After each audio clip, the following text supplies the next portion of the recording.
I've been a Persona fan for a really long time. My earliest experiences with the series go back to Persona 3 FES, through a Let's Play of course, like a real Persona fan. But the game struck me so much I had to play it for myself.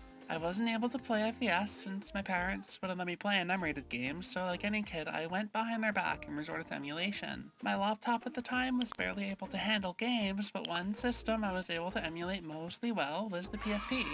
Of course, that means my only method of playing Persona 3 was through Persona 3 Portable.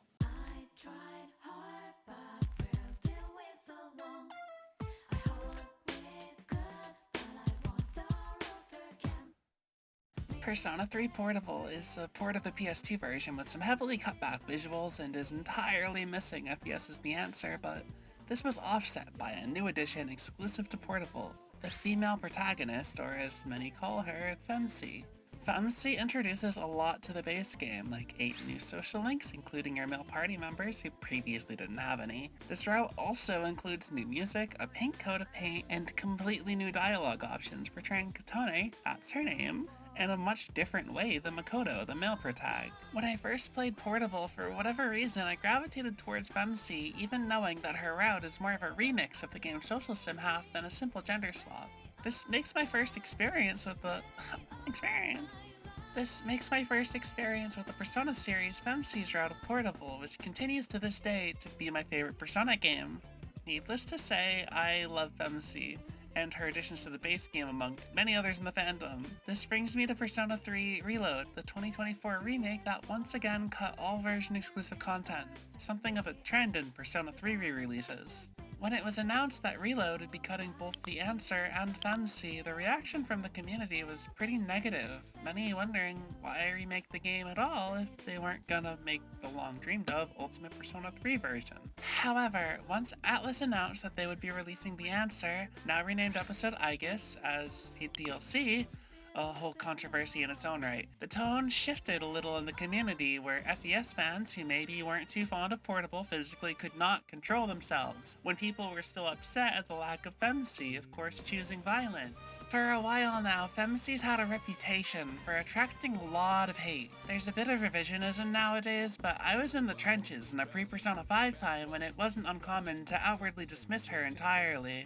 This ranged from people generally disliking Portable, considering it inferior to FES, some considering her new social links worse than the ones they're replacing, and of course some people just hate when women exist in their video games. But more so than direct hate towards FeMC, there was a notable frustration with people who liked FeMC and wanted her to return in some form. Here's a couple really funny posts from an old GameFAQs forum for reference. I hate the vocal fans who want her to come back for no reason at all, besides the fact that she's a Genki female. I don't hate her.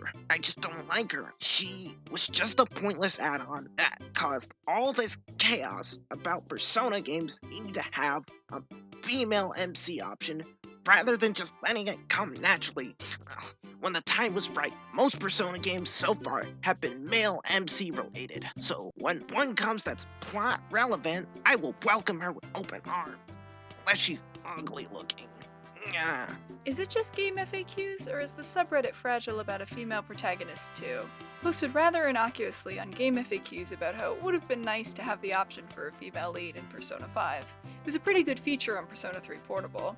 Game FAQs went ballistic about snowflakes and SJWs and Gamergate and why do we need to include all 75 different gender identifications and Joker would only work as a male, etc. Is that just a game FAQs thing, or is the Persona fanbase in general like this? Implying getting annoyed at people whining about my gender representation means we're fragile? Every time a post like this gets posted, I kill it, Jack Frost. Please think about what you're making me do. Don't get me wrong, there was love for FeMC at the time, but the hatred of her and her fans was always there. Now, why do I go on this tangent about public opinion on FeMC like a decade plus ago? Because, baby, we never left. Just like with real women, Persona fans can't help themselves but lose their minds when FeMC gets mentioned online. Granted, most of my experience is based on Twitter, which is very much a sample size of some of the worst humanity has to offer. But even so, it's almost impressive how quickly some people flock to someone saying something mundane like being disappointed in FeMC's exclusion from Reload, only to berate and harass them for wanting FeMC back.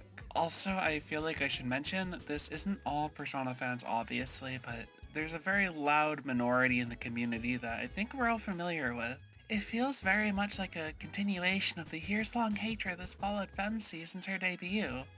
Except now the fan base is a bit bigger, so it feels louder than it used to. This isn't to discredit, however, the massive fan base FeMC has today. FeMC has her own sort of sub-community within the Persona fandom, many of which are extremely talented devs and artists who create incredible fan art and modded content based around her. The two biggest examples have to be the FeMC Reloaded project for Persona 3 Reload, and the Katone Cutscenes project for Persona 3 Portable. The former is an overhaul mod for Persona 3 Reload that replaces the protagonist with FeMC, featuring new music, animations, art, and so on. It's a truly massive project with so much talent behind it. I highly recommend anyone who's interested check it out to show your support, or maybe contribute if you're an artist of some kind. The Katone Cutscenes project, on the other hand, is a mod for Katone's debut game that adds brand new cutscenes that FeMC never got due to the low storage available on the PSP's UMD discs. This even includes an incredible new opening movie with an original song. It's so good. Here, have a little look-see. Night passes you, fades in open view. All that midnight blue becomes a memory of you. Your shadow on the wall, a person I can't recall. So fucking good, dude. This mod is a dream come true for me. One of the things I've always preferred about the PS2 versions of Persona 3 is the anime cutscenes that have a very unique style that reloads straight away from for its own cutscenes. Them being absent from Portable was never a deal breaker, but always a bummer, and I swear these cutscenes look like they could just be official. I really can't overstate how great they look. Before moving on, seeing as this is Persona, a series well known for its incredible music, I want to feature some music today made by the community for the FeMC Reloaded project, because like I said, there's some incredible artists in the community, musicians included. And it would be a severe disservice to not give some time for such a staple of the Persona fandom as music. Here, have a listen.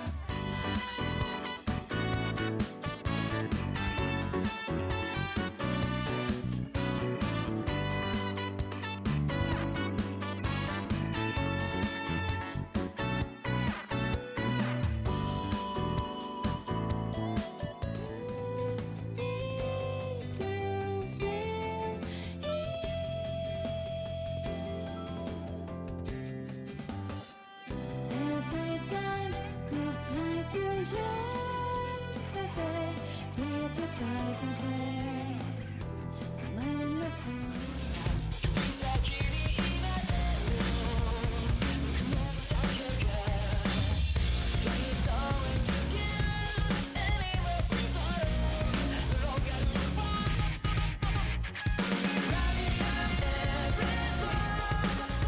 If you like what you heard, links will be in the description for all featured music as well as the channels that host them, so please go give them some love, they deserve it. Also, something I've learned about after writing the script is a fan mod working to add FeMC into the FPS release of the game, which is literally what I've always wanted.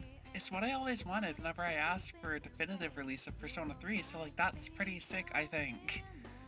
Okay, back on track. I may have spent a long time talking about the negativity that can surround FeMC, but if these impressive fanworks show anything, it's how beloved FeMC has become to so many people.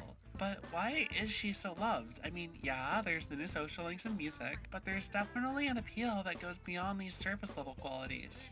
Like I've said, playing as FeMC majorly alters the experience of Persona 3 in ways that aren't so quantifiable. So, to set the stage, for why FeMC is so loved, I think it's important to look at the characters he's replacing first. Persona 3 is a game about death, trauma, and depression, the original communicating this through its characters, including Makoto, the protagonist. Through his dialogue options, we learn a lot about him. He's distant, rude, and most of all, he does not care. Throughout the game, through forging tighter bonds and growing closer to the rest of C's, Makoto learns to open up and enjoy life, which is communicated through his dialogue changing throughout the game to reflect his growing conviction to live. ultimately making the ending's payoff work so well. There's a pretty heavy air of apathy Makoto gives off that makes him pretty distinct and a strong protagonist in his own right, and is a perfect fit for a game about moving past that apathy and learning to find meaning in life. Katone doesn't initially have much in common with Makoto. They both share the trauma of their families dying in an accident, but on the surface, Katone is outgoing, nice, optimistic. Really, at a glance, the two couldn't be further apart. This poses the question of how Katone could replace an MC so tailor-made for the story of Persona 3. Well, it becomes apparent as you play that while the persona she wears to face the world is joyful and sweet, she's a lot closer to Makoto than initially apparent. As many people can attest, there isn't one way that depression or trauma can affect people, and there certainly isn't one way that people express or cope with it. A common way many people cope is by shutting off the trauma entirely, more or less pretending it's not there, choosing to put up a cheerful front and spend time with others to distract themselves. Not everyone handles their depression the same. Some people may handle it more like Makoto, not caring about anything, outwardly miserable, and a loner, choosing to shut themselves off from people, pushing people away through a callous, prickly exterior, while others may be close to Katone, wearing a cheerful mask to hide her internal struggles, more disposed to taking on others' pain rather than thinking about her own. There's a trend in Katone's social links, where the people she hangs out with are often very miserable, traumatized, alienated from the people around them. This is the case for most links in the base game, but it feels more apparent with the new links. Characters like Shinji, Akihiko, Ken, we'll get to Ken, and Saori, we'll get to Saori, and Ryo all carry some level of pain or struggle to live to their fullest, and Katone takes on their struggles, sharing the burden so they don't have to face their problems alone. Okay, before moving on, I guess I gotta talk about Ken real quick, so let's do that and then we can kill him. I enjoy Ken's social link enough, it being about Ken wanting to be treated like an adult and learning to trust Katone as a peer rather than a grown-up. It's sweet, nothing really noteworthy, but sweet. The controversial part is that you have the choice to romance Ken, who is very much a child. Yes, I think this is weird. I do not like it. I will say it again. This is weird. I do not like it. But remember how I said it's a choice? This isn't FES. You aren't locked into romances in Portable, which means, thank goodness, you do not have to date Ken. You do not have to date him. I understand why people are put off by this, but again, it's a choice that the player has to make, and it's very easily avoidable. So anyone who can't help but bring up Ken anytime FeMC is mentioned, I'm curious what your opinion on the dateable adults in Persona 5 is. Yes, that's also weird and gross and not something I feel comfortable with, but absolutely doesn't ruin Persona 5. I'm also aware this is somewhat of a different situation with people reasonably more grossed out by the grooming of a literal infant, but the same standard should apply is my point. This is a Persona problem and not a FeMC problem. Anyone who shuts down this discussion around FeMC because she's a groomer is usually saying this in bad faith, as again, I don't see these same people showing the smoke for Kawakami or Takemi. My friend has advised me to reiterate that this romance is weird. I don't like it. I do not like it. I really don't. I really hate it. That's the Ken section. We're done talking about it. No more Ken. Ken has been found mauled to death by Karumaru in an alley. Very sad, very unfortunate. Let's move on. Okay, also, massive spoilers ahead for Persona 3 in general, so if you haven't played that, go do it. I think it's pretty good. If that's a problem for you, here's a timestamp. I'll wait for a second so you can skip, and that's all. On the topic of social links, however, let's talk about Shinji. Before we had Reload, Shinji was a character where the story left a little to be desired. I love Shinji and think he's great in every version of the game, but FES's lack of social links with your male party members left Shinji, the one who spends the least time in the party, to not get the same attention as the other guys. Since FeMC has social links with all of her party members, Shinjiro does get some extra story this time around. In his social link, we see a much softer side of Shinji, him showing a lot of concern and affection for the party. He even opens up to Kotone about his condition and that he likely doesn't have long to live. Shinji pushes Kotone away, not wanting her to fall in love with him, knowing what will happen, but Kotone pushes through Shinji's shield and ultimately gets him to admit his feelings for her. This leads to a pretty divisive decision where if you max out Shinji's link, he actually survives being shot due to a really contrived plot device. Well, yes, he's in a coma, and yes, he will likely still die because of his illness. He does live.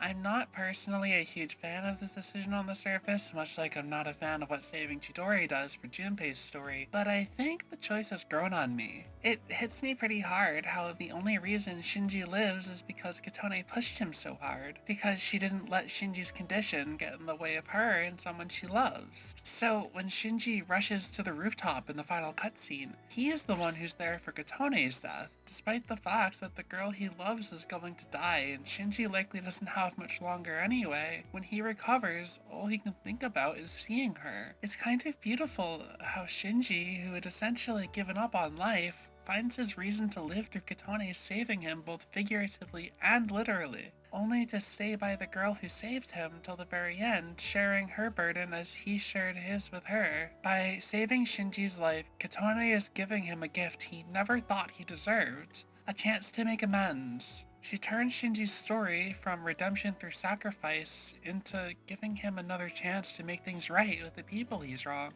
He can sort things out with Ken, reconnect with Aki and Mitsuru. He can live, even if it's just for a few more months, carrying on Kotone's legacy, using the life that she gave him to do what she would have wanted and live it to the fullest.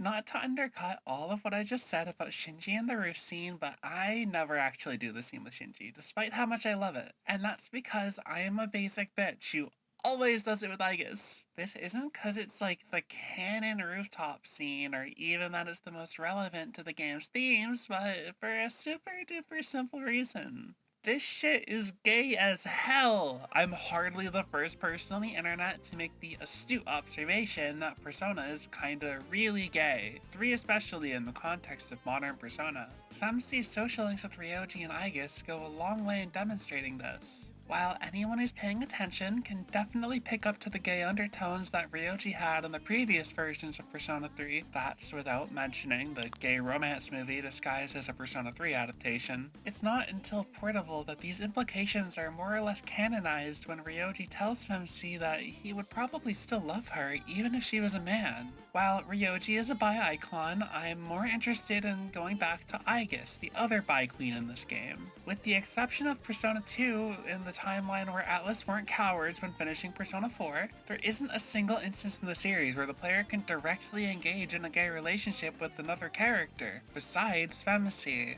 Very much in the same way that Ryoji's hyperfixation on the protagonist is integral to the game's plot, the same can be said for Aigis, whose obsession with the protagonist isn't a plot point you can just write out. Oddly enough, because of Ryoji, I guess the queers are gaying our children. As a result of this, Aigis' social link features some of the only scenes in the series sincerely depicting gay romance. And not just that, these scenes are sapphic as fuck. The definition of sapphic yearning. In what's probably my favorite scene in the series, Aigis' Rank 9 link, it's this incredibly raw display of her desire to be with Kotone. She goes beyond simple I like yous, flat out telling Kotone she doesn't want her to be with anyone else, even if that's what would make Kotone happy. From Aigis' perspective, she shouldn't be with Kotone because they're both girls, but regardless, she can't imagine a future not by her side, leading to her forcibly breaking down this barrier about being with a woman. Beyond that, I believe this adds so much to Aigis' story about being able to form relationships with and to even love people despite being a machine. By combining Aigis' desire to connect with people despite what she is with her sapphic desire for Kotone, it really highlights how silly Aigis' fears of not being human are. Just because she's a girl doesn't mean she can't love a girl, and just because she's a machine doesn't make those emotions not real. This is another instance where FeMC goes above and beyond being a gender swap to redefining and building upon what Persona 3 is about. This is why when I choose the rooftop scene, I always choose Aigis, because to me, FeMC is the best realization of Aigis' story. It adds so much to her character that I miss when playing as Makoto. I'm not ashamed to admit that Aigis' rank 8 through 10 links and the rooftop scene leave me incapacitated, bawling my eyes out every time I watch them, pointing at the screen yelling, "That's me! I'm sad Woman with my girlfriend." While we're talking about gay shit in Aigis, if you'd allow me to be self-indulgent for a moment, I want to talk about the gender swap of it all. For the handful of people who somehow haven't clocked me, thanks, I appreciate it. But I'm trans, you caught me, I'm probably listening to Hatsune Miku while grinding out a fighting game as you watch this, but the appeal of FeMC has always gone a bit beyond everything I've mentioned so far, cause, well, she's literally an alternate version of a game I love where you get to be girl. There's something kinda inherently appealing to me and other trans girls specifically about that, and I can't understate the importance of a character like this to me and many others. And it kinda plays into why I love Aigis so much as a character. As I mentioned, her whole struggle in every version of the game is her difficulty coming to terms with being human and not just a robot weapon like she was designed to be. Like most stories about robots, it's a very transcoded narrative to struggle breaking out of a box you were born into, and with her additional conflict in FeMC's route about accepting her love for another woman, I don't think there's a more queer-coded character in the series. This section is a little aimless, I'll be honest, but what I'm trying to say is, as a trans woman and as a sad bisexual, both Katone's very existence and the explicit nature of Aigis' queerness mean more than I could ever possibly put into words, and I felt like it would be a disservice to not bring attention to it as, like I said, Katone is important to a lot of trans girls out there. Okay, I'm done derailing the video with my gay nonsense. We've got one last section to get through. The straights can come back. While Aigis may be the focus of my favorite scenes in Persona, she doesn't have my favorite social link. Saori is my favorite social link in the entire series. Pretty much every character in Persona 3 carries some kind of trauma, but Saori's trauma it's a lot. It's different. Her parents hate her, considering her a disgrace. She's treated awfully by her peers. During her link, she's bullied and attacked by other students. She has rumors spread about her, just so much shit she has to deal with. It genuinely makes me infuriated at the people bullying her, these fucking fictional high school assholes. Even Katone can't stop herself from standing up for Saori during certain scenes, like this iconic scene where she's ready to catch a sentence because of this asshole being mean to Saori. Sorry, I'm getting a little heated over this. I feel so bad for her, y'all. You don't understand. Well, maybe you do, but you don't understand. Saori is maybe the most reflective character of Katone, being a deeply hurt and lonely person who puts up with everything by wearing a smile through it all. She believes the things people tell her, that she's a disgrace, she's unlovable, and it's heartbreaking. We learn about an incident that happened earlier in her life throughout the social link, leading to her confiding in Katone what it was that drove her family away. Brief content warning for some sensitive topics, if like abuse and stuff is like not your thing, couldn't imagine why. To put it into simple terms, Saori tells Katone that her first love was her uncle. At this time, Saori likely would have been 16 years old. Due to Saori backing him into a corner, it's implied her uncle kills himself, leading Saori's parents to blame her for the whole ordeal, sending her to Japan to get rid of her. Saori is lost and alone in Japan, ostracized by her family and the people around her. The only comfort she finds is a church that she would visit every single day to pray for her uncle. Saori's story hurts, y'all. It really hurts. It's not even the horrific events she goes through and the abuse she suffers from her peers, but the fact that through it all she smiles. She blames herself, moves on, and smiles. No matter how much people hurt her, all she wants is a friend, and because of that, she takes all the abuse in stride, always pushing through in spite of it all. I know I just spent a while talking about Saori in a video about FeMC, but here's the thing. Saori is FeMC. Not just because she's exclusive to Katone's route, but because Saori's story and other links like it are reflective of how FeMC flips the themes of Persona 3, showing a cheerful, optimistic disposition to the world to hide the pain she carries. Sure, life is hard. It's really hard, and some people have a lot more problems than others, but no matter how hard it gets, no matter how impossible it may seem, forging bonds with the people around you can help in sharing that burden. Saori and Katone may have hard lives and struggle every single day, but by leaning on each other and carrying the other's trauma, the load becomes a little lighter. And at least they're not alone. Originally, this section ended here, but when I was writing this, I thought I'd compare Saori's reflection of FeMC's character to Akinari and Makoto in the male route, but scrapped it because I wasn't sure if I was talking out of my ass. But while working on this, notable real YouTuber Schaeferless made a video ranking the Persona 3 social links, where he essentially made that exact same point. I thought I'd point to his video for anyone interested in delving a little deeper into that train of thought. It makes a lot of sense to me that these two links are so beloved when they can draw these kinds of comparisons to the overall themes of the game. It's really a testament to the heights Atlus is able to reach with Persona 3 social links that I don't think they were able to really achieve again in later games, even if they got more consistent. Enough of that, though, the script is already really long, so I think it's about time I wrap this up. When people are upset that FeMC isn't in Reload, sure, part of it is that some people just want to be girl. It's nice to be able to see yourself in games instead of playing another male protagonist in a genre filled with them.